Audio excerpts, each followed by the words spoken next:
everyone, to the R.E.S.T podcast, where our goal is to help each and every one of you displace confusion, chaos, and dis-ease in order to heal and find significance in life. I am your host, Natalie Williams, and I am here with the author of the Reconstitution Method for Healing and Rest, Virginia Dixon. Hi, Virginia. Hi, good morning, Natalie. Good morning. It's good to see you. Good to see you too. So today, we welcome back Katherine Dang, the founder of the Philomath Foundation, to discuss womanhood, motherhood, and the lack of appreciation we see for both men and women today. Hi, Katherine. Hi, Natalie. Good to see you. I'm happy to be here. Thank you. Of course. Well, Virginia, I know that we have so much to talk about today, especially with Mothers in May series. And I'm thankful to have Katherine here because I think she opened my eyes, expanded my prism, helped me clear a lot of the fog around the topics of womanhood, femininity, motherhood. And I'm looking forward to discussing those three themes with you because I think there's so much confusion, chaos, and dis-ease around those three words. Certainly. And as an educator, I'm always seeking to teach what's true and what's practical and useful and wise. There's so much unhappiness and discontent and confusion, as you say, about everything in life. But in particular, our own beings as women or men. And so we need to have a foundation that is strong and confident in what our purpose is as a human being, but also as men and women, and our proper relationship with each other. And we can enjoy each other as men and women, but then motherhood is a added bonus to our gender, to our being as women. You talked about human beings, and while you were speaking, I felt compelled to reiterate something we mentioned several podcasts back, and I'm not going to get into the whole discourse again, but the whole concept of Roe versus Wade was the first time in recorded history that we divided the human being from the person. Yes. And that's where the divide began to happen. And it's left us in a place of great confusion, chaos, and dis-ease because there's just a huge disconnect. So I was wondering if you could talk to us about the personhood, being a human being, and the person of a woman. Well, we have been dehumanized. That's right. And made as a simply object, if you will, without any life in it. And we actually call ourselves survivalists. We are individual, purposeful beings. And when we find our purpose, that's where our contentment comes from. And the frustration is, why am I here? What am I for? And do I have any value in myself? And then we get very discontented because we don't have answers. But principles teach us that everything has a design. There's a purpose for our being. We're not random acts of nature. We hold to a creator who is intelligent, and we reflect his intelligence. And there's a wisdom in every one of us because we are singularly individuals first, before we are a couple or we are a participant in a group. And so we need to learn who and what we are in truth. What is a woman? A woman is a revelation, an aspect of who God is by nature, because he designed us to reveal himself. Everything material is to speak of something of God's wisdom, God's goodness, God's perfection. And by observation, I believe that womanhood reflects God's tender heart, God's beauty, God's joy, God's flexibility. You know, when you think of boys and men, there is a rigidity, not just physically, but in their mentality, and that's a good thing. But we're here to be the biblical balance to each other and friendship with each other. Yeah. And appreciation, as you mentioned, for each other, and respect between each other and natural affection for each other. And it's become combative. Yeah. It's become warfare and competition. Mm-hmm. We were not made for that competition, but friendship, I believe. Yeah. To be partners. Mm-hmm. Completeness, wholeness. Mm-hmm. Mm-hmm. And appreciation. But we're confused as to which is which. So a woman, just her anatomy absolutely speaks to that. The gentleness tenderness, of God. The gentleness the of warmth God. of God. The welcome of God. The embracing of God. The nourishment of our emotions. Women are strong emotionally. Now, we're loud, but that doesn't mean we're not strong. Yeah. We scream, but that doesn't mean that we are frail. And my working with families and boys and girls, young men and women, mothers will tell you your boys are most fragile emotionally. And that's to, I think, balance their physical power and to mitigate the brutality that comes with physical power. But women who are perhaps physically more fragile and weaker physically are very strong and powerful emotionally because they will be dealing with motherhood. And by the way, there are some exceptions to this in a sense, but we don't make rules out of exceptions. So by and large, the anatomy of a man is different than that of a woman. It is different, but when you think of fatherhood and even in the idea of a protector, a man who can lift, who can move things, and we have machines that women can use, but in the home, let's put it this way, the strongest physically generally is the male. And who can, lift your son on his shoulders like a father can, right? Yeah. And who's taller, by and large, and you sit high. Mm-hmm. That's the image children have. I only had one man in my childhood, and that's my father. Manhood is displayed by the father and the husband. So you look up to him, he's the tallest in the house, okay? Mm-hmm. So your image of manhood comes from your father. Your image of womanhood comes from your mother. And if there is confusion and warfare, that sets the stage for perhaps miseducation. And the next generation. Mm-hmm. Yes. Yeah. Yes. And sometimes the confusion comes in the form of roles that are taking and roles that aren't understood. And sometimes I think the confusion comes with absence. Yes. Of one or another. And we certainly have unprecedented distractions to bring a lot of confusion in both areas, right?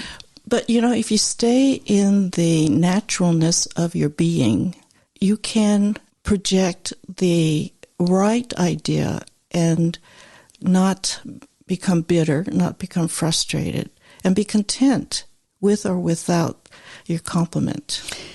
And that, I just want to speak with sensitivity to this subject because, Katherine, you know my whole story. Yes. And when we immigrated to America shortly after, my mom left us. Mm-hmm. It was too much for her.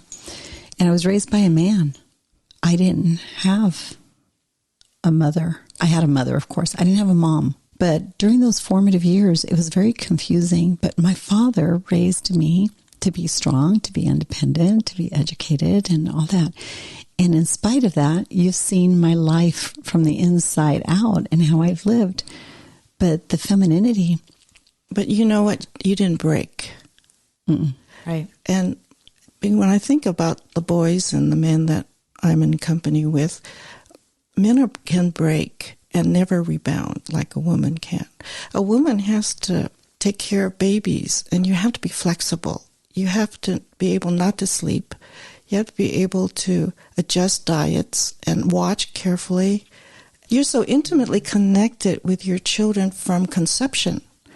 You have an advantage over the male in that regard. Well, the point is that I think in today's day and age, and it began many years ago, and that's why I started talking about my situation a little bit, because it's not uncommon. The sensitivity of what it is to be a woman and the feminine aspects, although I was raised by a man, were woven deeply into my DNA and overriding and beyond the points and the issues of attachment They're things that are very innate. And in that innateness, believe and trust that in your very anatomy is that hunger and that desire for tenderness. There is that design for tenderness, for sensitivities, for things. Sometimes they need to be cultivated. Yes, absolutely. I agree with you. I think your father allowed that somehow in you. That was something there in you too that was flexible to, shall we say, deal with not having a mother. If you deny the natural or you reject it, and sometimes we're taught to deny it and almost resent it, then you are in a place of really self-destruction. Exactly. And that's what I wanted to get to, because for me, it's in feathering the nest and created these experiences of rest where people don't want to leave. But for another woman, it's cooking. For another, it's arranging amazing family vacations. For another, it's having this amazing gift of hospitality. But there's still that sense of tenderness, right? Teachers. Women are natural teachers. Yeah. And that can be expressed in that way. They teach babies how to walk. They teach babies how to do everything from feeding themselves, dressing themselves, washing themselves. You're natural teachers. Those are essentials. Even how to communicate. Actually, how to speak, right, and how to have manners, how to eat, how to chew, how to brush your teeth. All of that is wonderful. I mean, they couldn't live without all of those basics of taking care of self and being independent. Womanhood, and this is what it is to be a woman, and expressions of femininity come in many shapes and forms. Well, I guess that's what I was trying to get at. Right. Femininity is strength with meekness. I love that. Strength with meekness. How to use your power. Because, I tell parents and families that, a man can build a house. He can buy a big house. But a woman makes that house a home. Yeah. The warm place, the soft place, the comfortable place, the beautiful place. The safe place. The place you want to go to when you are away. You can't wait. It's the hospitality she's speaking of. It's the nursing home. Yeah. Your mothers are nurses. They're doctors. You cry mommy when you get hurt. Okay? Yeah. And naturally. Why is that? Because there's something innate in femininity that is strong, not weak. And able. Womanhood, femininity, meekness, not weakness. No. It's strength under control. Meekness is strength under control. And I think it is the most beautiful gift, innate, natural gift that we women have. The capacity to be strong, powerful, and sensitive at the same time. And that's why I wanted to have this discussion about this theme, because there's a lot of confusion around all those words and those concepts about what it is to be a woman. Well, it's an aspect, again, of the divine, because he said, follow me, I am meek and lowly. But he was supreme. And the woman has the power on earth. Not just the power of life, but she has the power of consent. Yeah. And that's why we have to reflect, what do we and who do we consent to? I remember the story of Mary, and the phrase that kept coming through my mind when I read about Mary is she pondered these things in her heart. She's a thinking, observant individual. She introspectively deals with problems first. And she didn't understand some things, but she pondered them, kept them in her heart until resolution could come. There's just a nature of that, rather than running around screaming with the hair on fire. Yeah, very true. Meek, lowly, supreme. We have seen that played out in amazing and leaders in time and historic. Oh, yeah. And we see that played out. Interestingly enough, there's, again, a lot of confusion on what it is to be strong. The man has a function. He builds a home, and the woman fills it intuitively. And I think, again, I want to reemphasize, because we talk about this all the time, it's congruent with laws of nature, things that are self-evident and speak to our natural affections. And I see this behind closed doors in counseling all the time. Yeah. She's the heart of the home. Yeah. And I would think she's the heart of the nation when you think about it, that because the home is the foundation of all our nations. And he, as the head, needs the heart. Yeah. And it's such a wonderful love story when you think about it, because I see that when she says yes to a man, it's because I put my life, my well-being into your hands.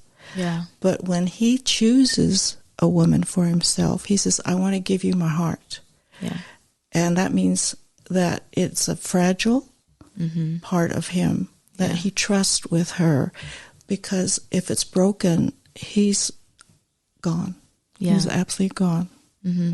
And I've seen that played out in my own life, just in the men that I know. And all of this makes me think of what we've talked about a lot with R.E.S.T, where there's two things. Women have power, men have authority, right? Women are emotional, men are sensitive.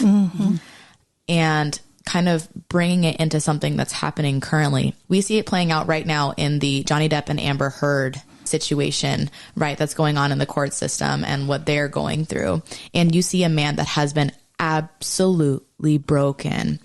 And she used her power. She was not meek. She used her power. And we hear a lot about how men are the head, but women are the neck that turns the head, right? Well, she used her power and she turned that head way too far that we are now seeing that neck break.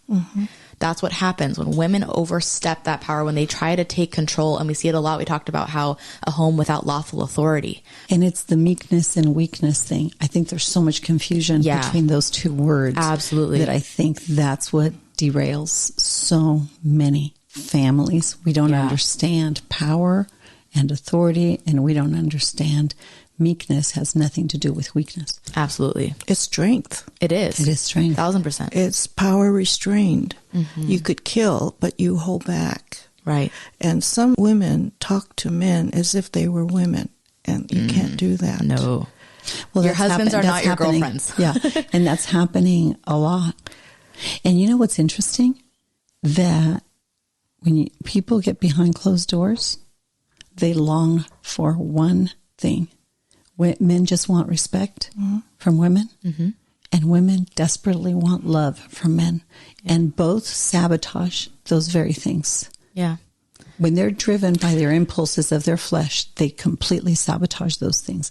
When the transaction happens, when we help them identify, wait a minute, you want your soul, your mind, your heart, your will, your conscience, and the highest sensitivity of your spirit to run your life, not the reactivities of your flesh.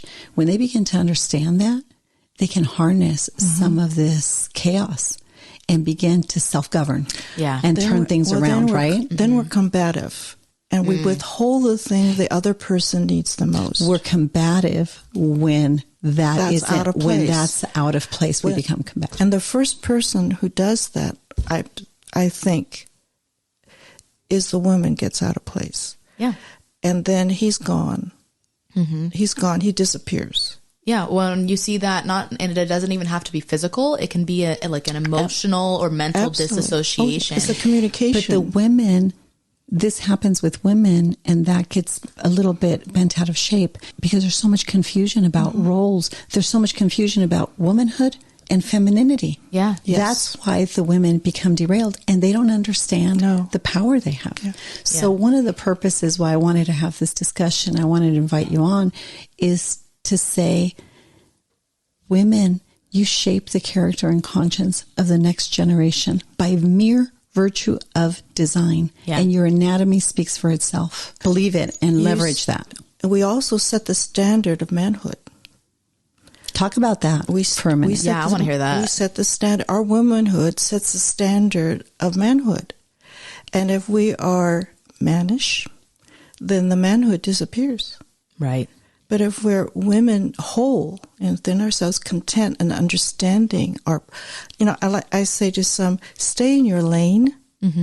Don't go over his lane, but stay within your lane. And he will come alongside.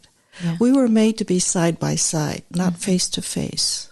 When I speak to women and mothers who are having difficulties, I say this business of meekness, not fighting, not arguing, that pondering, in your heart.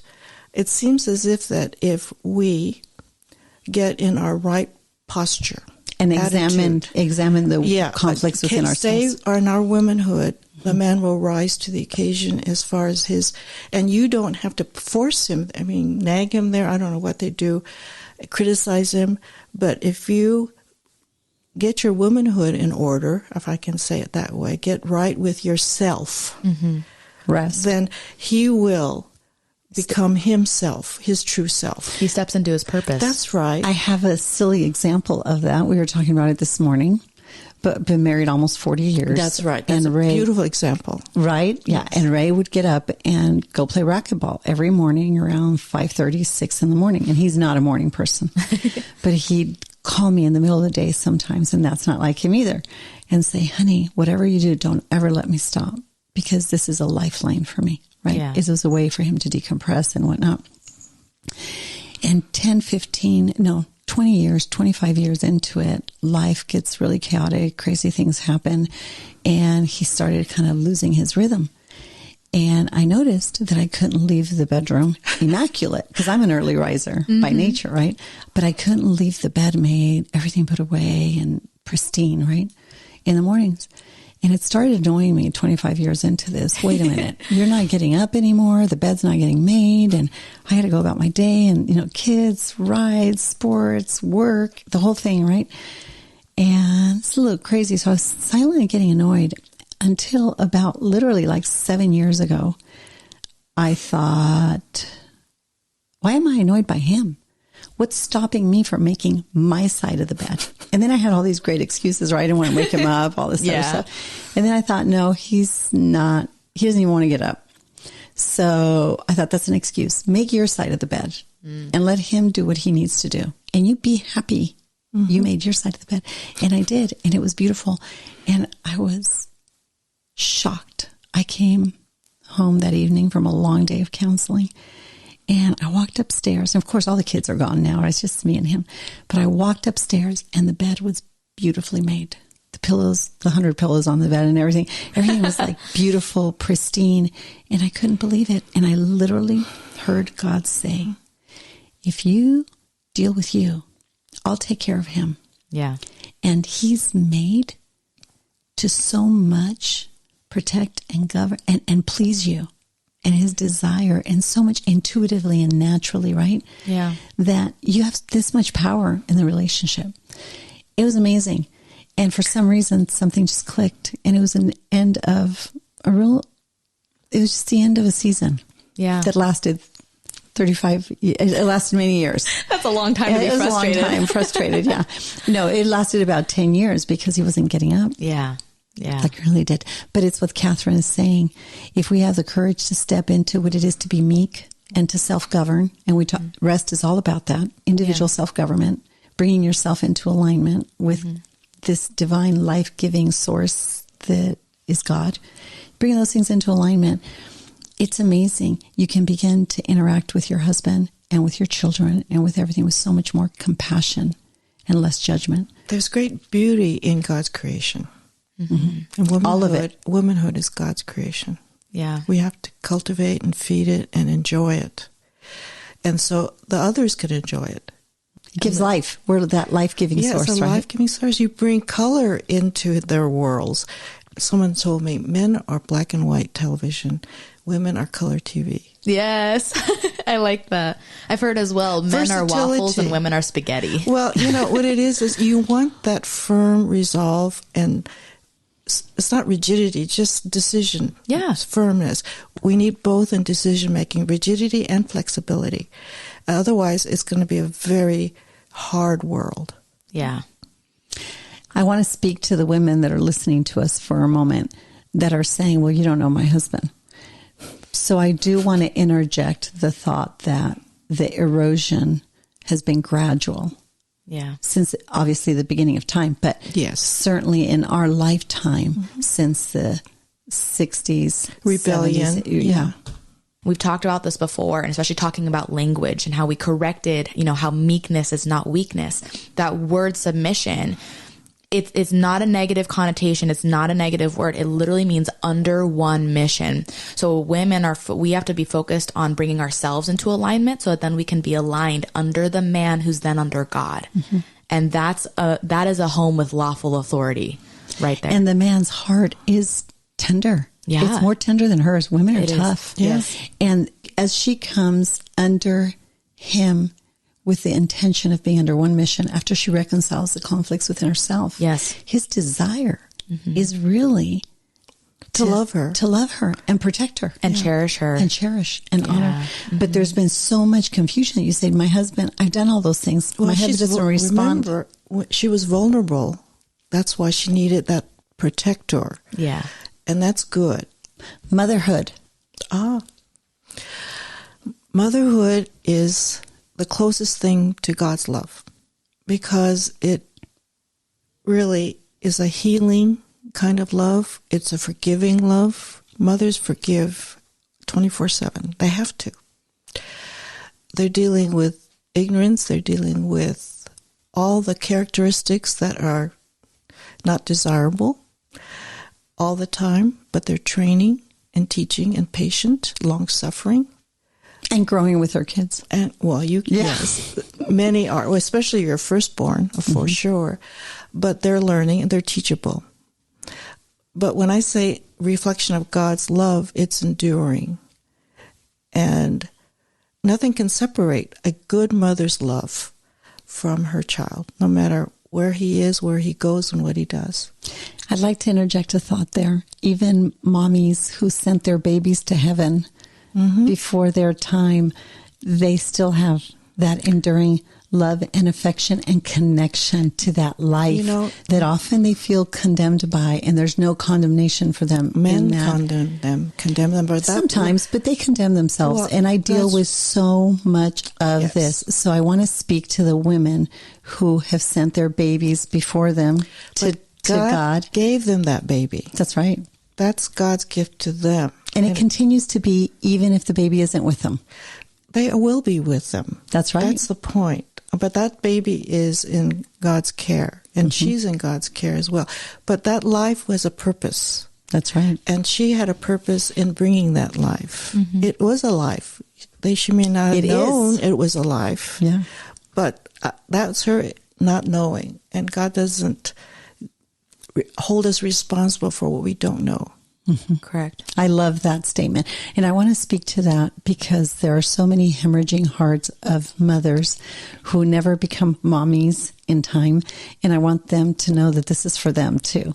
And that baby is waiting for them. And I love what you just said, Katherine. That baby is in God's care and lives.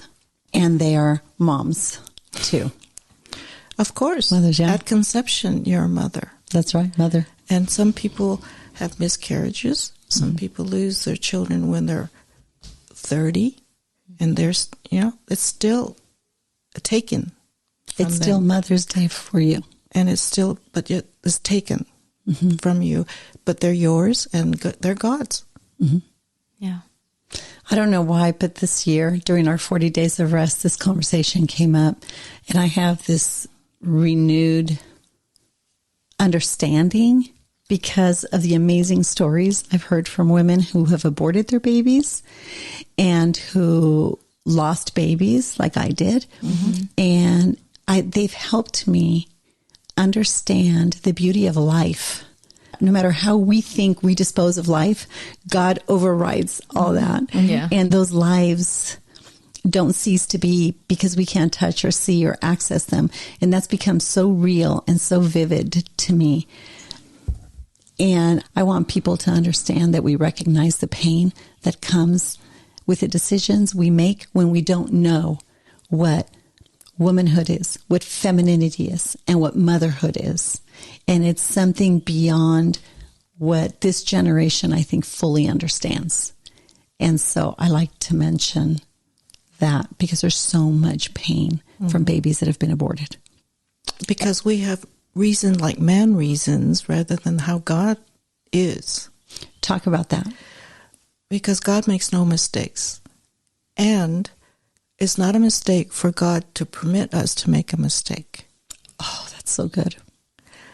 because we're dealing with a good God. Yeah. And there's no condemnation for those who are loved by him. We're all loved by him. It's our decision to learn from him. And he reveals personally, not, on grand scales, but personal. He's a personal God. It's between you and God, not between you and anyone else. That's right. And he knows better how to judge. And he's just. And we are so unjust in our limited capacity to know anything close to what God knows. Yeah. Exactly. About you and me. That's right. And judge does not mean condemn. No, it does not. No. Justice. Yeah. Yeah. Right judgment. Yes. And the will of a man does not dismiss the justice of God, which is loving and just, and those babies are there. And for those of us who raise babies, also lose babies and raise babies, talk a little bit about motherhood. You have a lot of experience with this from the families you've worked with. There's pain in giving birth, but there's also pain in raising children. And you're dealing with everything the world is dealing with in your own house. And you have to rely on strength you don't have naturally, but there's wisdom that can be found from experience. And so your children will say, well, your older children will say, well, we didn't get all that when we were their age. Yep. You're not treating them like you treated us. And of course, the first child is the first child by divine placement and for a good purpose as well, teaching parents. And they usually get favor that the younger child may not have. So there's justice in all of that. It's God's way. There's no accident. They may get favor, but the youngest get patience. The oldest. The oldest might have favor, but the youngest gets patience. Yes. And parents are downright tired and then, tired, exhausted. And then you think, well, I don't really know what I'm doing anyway. Well, the big things aren't so big anymore. No, they're not. And it's birth order is by God's design, and it's okay. Yeah. It's okay. It honestly reminds me of a song that I showed you, I think it was last week. It's a recent song that came out called Older. And the chorus goes, the older I get, the more that I see, my parents aren't heroes. They're just like me. That was good. Do you want to sing it for us, Natalie? Oh, no, I'm not. Natalie sings Not on too. here. I hear some daughters and mothers become best friends. Yeah. And that's a joy to look forward to. To look forward to. Yeah. But not when your kids are 8, 12. No. Don't expect 15. it in high school. Don't expect it in high school. And I will say that the most confusing and chaotic relationships I've observed are from women who think they're best friends with their daughters in their formative years. Dangerous. Yeah. You can become that. They're not, but it is dangerous. They're not substitute. Because the girls carry the weight of the marriage, of all the unresolved conflicts of the mom, and it really distorts and perverts their understanding of womanhood, femininity, and motherhood. Right. It's confusing. Well, and it's almost coming from like a daughter perspective. It really takes away that role model of a mom. When the mom steps down during those formative years to be that best friend, it's like that's a reason why young girls are supposed to have friend groups, is because that's their friends. But they need a mom to go to for that wisdom, for that understanding, for that intuition, and to learn from. If you become your daughter's best friend when they're young, they no longer have that. So there's going to be a feeling almost of loss, even though you think it's awesome. It doesn't turn out that way. And fear. Yeah. It's either trying to be your friends or fear. Those are the two most destructive things when a mom starts parenting from a place of fear. And I have a lot to say about that. Well, that affects the entire family. That's right. It affects the entire Well, family. remember, as a parent, and we don't teach them how to self-govern. Well, as a parent, you're raising your child so they can be independent. That's right. And not codependent in a sense. Right. So men, for your sons and daughters, so that they can have their own life and not lean on you or you on them. you are raising them so that they can leave the nest and leave it successfully. And go build their nest with confidence. Mm-hmm. On this note, I just hope an expanded, maybe, understanding of what it is to be a woman, a fresh look at femininity, meekness, not being weakness, and of the complexities of being a mom. I know we didn't touch on that too much, but